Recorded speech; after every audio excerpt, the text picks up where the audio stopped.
नमस्कार. For the people न्यूजमध्ये आपलं सर्वांचं स्वागत आहे. आम्ही आत्ता शिरूर लोकसभा मतदारसंघातल्या जे 6 विधानसभा मतदारसंघ आहेत त्यातल्या जुन्नर विधानसभा मतदारसंघामध्ये आहे. आणि इथं एक व्यक्तिमत्व आम्हाला असं भेटलेलं आहे की त्यांनी 5 लाख रुपयांची पैज लावलेली आहे. आणि जे कोणी त्यांच्याबरोबर 5 लाखाची पैज लावतील त्यांचं एक उत्तर आहे. आणि ती पैज कशावर लावलेली आहे हे सुद्धा आपण त्यांच्याकडून जाणून घेणार आहे. त्यांनी लोकसभा निवडणूक लढवली आहे, त्यांनी विधानसभा निवडणूक लढवली आहे, त्यांनी जिल्हा परिषद निवडणूक लढवली आहे, सगळ्या निवडणुका त्यांनी लढवलेल्या आहेत. पण यावेळेस मात्र ते लोकसभेमध्ये उभा राहिलेले नाही आहेत.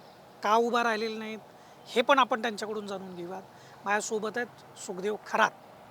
नमस्कार, तुमचं फॉर द पीपल न्यूजमध्ये स्वागत आहे. नमस्कार सर. मला म्हणजे ही माहिती मिळाली की तुम्ही 5 लाख रुपयाची पैज लावलेली आहे. की 5 लाख रुपयाची पैज आहे आणि जे कोणी लावेल आणि त्याचा एक तुमचा मुद्दा आहे, म्हणजे कुठल्या मुद्द्यावर तुम्ही बरोबर. पैज लावलेली आहे. तर ते नेमकं काय त्याचं स्वरूप आहे, कशाची पैज आहे ही जरा आमच्या प्रेक्षकांसाठी जरा तुम्ही सांगाल. 5 लाख रुपयाची पैज लावली याचा अर्थ असा की आढराव पाटील हे अत्यंत चांगल्या प्रकारे गोरगरिबांची मदत करतात, सर्वांचं पार खालच्या दर्जापर्यंत पोहोचतात आणि सर्व ठिकाणी चांगल्या प्रकारे कामं करतात.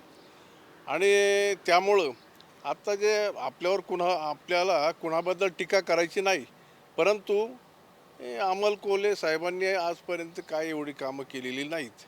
त्यामुळं लोकांच्या लक्षामध्ये आलेलं आहे. म्हणून ही पैज आपण 5 लाखाची आपल्यावर कोणी पैज लावावी आणि आढराव पाटील हे 101% नंबरने ते निवडून येणार आणि चांगल्या मतांनी निवडून येणार हे तर ठरलेलंच आहे. हे तुम्ही आढळराव पाटील निवडून येणार म्हणताय आणि 5 लाख रुपयाची पैज आहे तुमची. आत्तापर्यंत कोणी अप्रोच झाले तुमच्याबरोबर या संदर्भामध्ये? आत्तापर्यंत नाही अप्रोच झाले. माझ्याकडं असे चॅनलवाले येतात आणि आजपर्यंत म्हणजे तुमचीच पहिली मुलाखत आहे. आता मागाशी बी दोन चॅनलवाले आले होते, तर मी इकडे नारायणगावला असल्यामुळे मी म्हटलो येतो थांबा. तर ते म्हटले तुम्ही आढराव पाटील हे येणारच असं तुम्हाला शाश्वती आहे का? म्हटलं हो. ते पण आता तुम्ही म्हणताय की आढळराव पाटील 101% येणार, बरोबर? बरोबर. पण डॉक्टर कोल्हेमध्ये असं काय निगेटिव्ह आहे की तुम्ही आढळराव पाटील म्हणताय? गेल्या 5 वर्षामध्ये त्यांना संसद रत्न मिळाला आहे, त्यांनी संसदेमध्ये अनेक प्रश्न विचारलेले आहेत, त्यांची उपस्थिती तिथं जास्त आहे, तरी देखील तुम्ही आढळराव पाटील असं का म्हणताय? संसद रत्न मिळाला हे बरोबर आहे, परंतु तळागाळामध्ये गोरगरिबांची कामं त्यांनी केलेली नाहीत. आणि आपण मस्त म्हणतो की बाबा ही कामं झाली, ती कामं आहे, ही कामं 50% सुद्धा झालेली नाहीत. मला कुणावर टीका करायची नाही, परंतु आढराव पाटील हे सर्वांचे गोरगरिबांचे कैवारी आहेत आणि कामंसुद्धा चांगली करतात. आमच्या मागच्या वेळेला जुन्नर तालुक्यामध्ये सुद्धा गावोगावी त्यांनी चांगली कामं केली. इतर 6 तालुक्यांमध्ये सुद्धा ते फेमसच आहेत. आणि योगायोगाने ते मागच्या वेळेला पडले, पण ह्यावेळेला तरी ते पडणार नाहीत. ह्यावेळेला ते निवडूनच येणार ही आपली चांगल्या प्रकारे खात्री आहे. आणि मी निश्चित सांगतो की 101% आढराव साहेब हे निवडून येणार आहेत. मी तुमची पैज समजली, आढळराव का निवडून येणार हे समजलं. मला खरं तुमच्याकडे यायचं आहे. तुम्ही लोकसभेची निवडणूक लढवलेली आहे, तुम्ही विधानसभेची निवडणूक लढवली, म्हणजे तुम्ही अनेक निवडणुका लढवल्यात. हे निवडणूक लढवण्याचा काय छंद होता का तुम्हाला? निवडणूक लढवण्याचा छंद नाही, पण गोरगरिबांची कामं करायची. जर आपण एखाद्या वेळेला निवडून आलोच तर आपले घराघरामध्ये फोटो लागले पाहिजेत अशी कामं करायची. केरळमध्ये मुख्यमंत्री खासदार असे निवडून येतात, तर ते एवढे गरिबांची कामं करतात. तर ते काय वेळेला 1-2 आमदार गेले वारले, तर त्यांच्या धक्क्याने जवळजवळ 500,000 माणसं मेली. याचा अर्थ गोरगरिबांची त्यांनी फार चांगली कामं केलेली आहेत. त्याच उद्देशाने मी असं एकदा एखाद्याला निवडून जर आलो असतो तर गोरगरिबांची घरं सगळ्या गोष्टीचीच आर्थिक म्हणा, बाकीचे प्रॉब्लेम म्हणा, सगळीच गोरगरिबांची कामं आपण केली असती.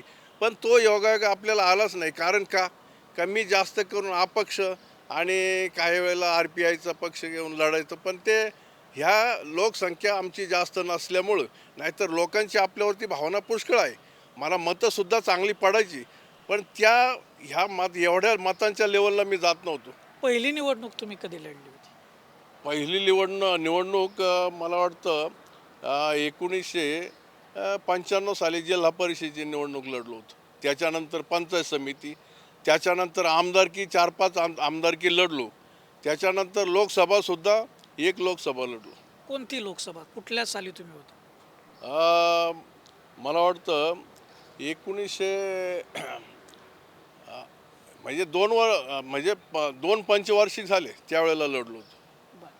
ते मला तुम्ही सांगा, आता एवढ्या निवडणुकांचा तुम्हाला अनुभव आहे, तर त्या निवडणुकीच्या अनुभवातून तुम्ही ही पैज लावताय का? म्हणजे एक तुमची जी काही इच्छा होती, तुमचं जे काही स्वप्न होतं लोकोपयोगी कामं करण्याचं, ती छबी तुम्हाला आढळरावांमध्ये दिसते का किंवा कोल्हेमध्ये दिसते का? काय वाटतं? नाही, पैज लावण्याचा एवढाच प्रकार आहे की आढळराव पाटील जे आहेत ना, ती कोणी जाऊ द्या, गरीब जाऊ द्या, कोणी जाऊ द्या, त्यांची कामं लगेच ताबडतोब करतात. परंतु कोल्हे साहेब हे काय एवढे वेळोवेळी भेटत नाही. ते आज इकडे, ते उद्या तिकडे. काही वेळेला त्यांचे ते TVची सिरियल वगैरे चालती त्यांच्यामध्ये, अशा प्रकारचं. पण आढळराव पाटील हमेशा गोरगरिबांना हमेशा भेटतात, किंवा त्यांच्या ऑफिसमध्ये जरी गेलं तर ते हमेशाच असतात. आणि कोणतीही कामं घेऊन गेले तर ते लगेच फोन लावतात आणि लगेच ते कामाचं सॉल्व करतात. एवढं त्यांच्यामध्ये धर्मगुण आहे आढळराव पाटलांमध्ये. आता 2 इथं मुद्दे दिसत आहेत या लोकसभेमध्ये. एक आहे निष्ठेचा, म्हणजे निष्ठा कोणाशी. बरोबर. म्हणजे आढळरावांनी आता शिवसेनेतून ते राष्ट्रवादी काँग्रेसमध्ये आलेले आहेत आणि त्यांनी निवडणुकीसाठी पक्षांतर केलं असं एक बोललं जातं. बरोबर. पण त्याचवेळी डॉक्टर अमोल कोल्हे हे सुद्धा मनसेतून शिवसेना, शिवसेनेतून राष्ट्रवादी काँग्रेस आणि आता शरद पवारांच्या सोबत असा त्यांचाही हा प्रवास आहे. पण या ठिकाणी जास्त करून आढळरावांना टार्गेट केलं जातं, अमोल कोल्हेंना सॉफ्ट कॉर्नर दिला जातो. दुसरी गोष्ट, कांद्याच्या प्रश्नाविषयी अमोल कोल्हेंच्या बद्दल एक सहानुभूती दिसते, कारण त्यांनी शेतकऱ्यांचा प्रश्न हा संसदेत विचारल्याचं सांगितलं जातं. तुम्ही कसं बघता याकडं? कांद्याचा प्रश्न झाला तरी कांद्याचा प्रश्न आढळराव पाटील सुद्धा सोडवतात. बैलगाड्याचा प्रश्न अमोल कोल्हेने सोडवला, बरोबर आहे. परंतु हे सर्व जरी काय करायचं असलं तरी आढळरावसुद्धा करतात. कोणत्याही अडीअडचणी प्रत्येक तालुक्यामध्ये काय असन ते सॉल्व करतात. त्यावेळेलासुद्धा आढळराव पाटील होते त्यावेळेला बी कांद्याचे भाव चांगलेच असायचे. हे कोणी सॉल्व केले तर त्याच्यामध्ये काय नाही. फक्त आणि हे म्हणता की ह्या पक्षातून त्या पक्षात, आता हे प्रत्येक उमेदवाराचंच चाललेलं आहे. जशी हवा असन त्या हवेप्रमाणे ते आपल्या पक्षामध्ये जातात. तेव्हा त्या जाण्या येण्याचा काय संबंध उरलाच नाही. जिकडे ज्यांना उमेदवाराला वाटतं निवडून येतात. पण त्याच्यानंतर कोणत्या पक्षात जावा, कोणत्या काय, त्या पुढचं बोलण्याचं काही कारण नाही. फक्त यांना वाटलं की आपला हा पक्ष चांगला आहे, ह्या पक्षामधून तिकडे गेल्यानंतर आपली काहीतरी सर्वांची कामं होतील, या कामाच्या दृष्टिकोनातून हे पक्ष सोडतात आणि पक्षात जातात. हे होते सुखदेव खरात, ज्यांनी लोकसभा, विधानसभा, जिल्हा परिषद ह्या निवडणुका स्वतः त्यांनी लढवलेल्या आहेत आणि एकूण त्यांचा एक अभ्यास आहे ह्या सगळ्या निवडणुका लढवण्याच्या नंतरचा. त्यामुळे त्यांना जी काय जनमानसाची जी नाळ आहे ती त्यांना समजते. त्या याच्यावरून त्यांनी एक पैज लावली 5 लाख रुपयांची आणि त्याच्यामध्ये ते म्हणतात की आढळराव पाटील हे 101% निवडून येणार आहेत. आता निवडणुकीचं मैदान फार दूर नाही आहे. निवडणुकीसाठी मतदान होईल आणि त्यानंतर 4 जूनला निकाल लागेल. त्यावेळी आपल्याला समजेल की शिरूर लोकसभेमध्ये हे जे मैदान आहे ते कोण मारत आहे. कॅमेरामन रोहित वनकट्टेसह मी Deepak Darade, for the people news, Narayangaon.